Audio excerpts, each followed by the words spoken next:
Welcome to my channel. मल्हारच्या चॅनलमध्ये तुमचे पुन्हा एकदा हार्दिक स्वागत आहे. आज आपण दादर येथील एका चित्रकला स्पर्धेला आलो आहोत.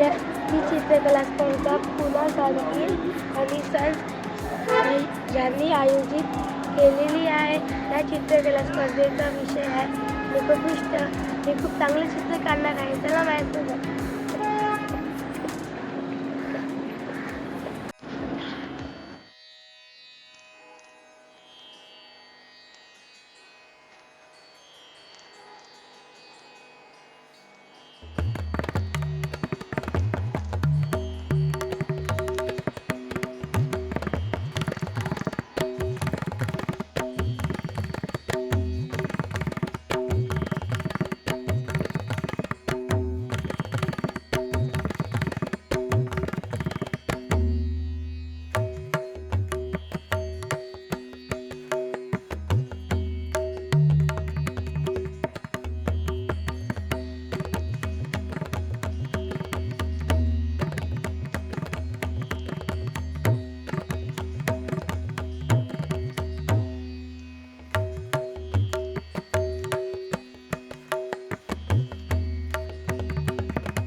त्याचा चेहरा असतो, प्रतिबिंबित होत असतो आणि तो यामध्ये मला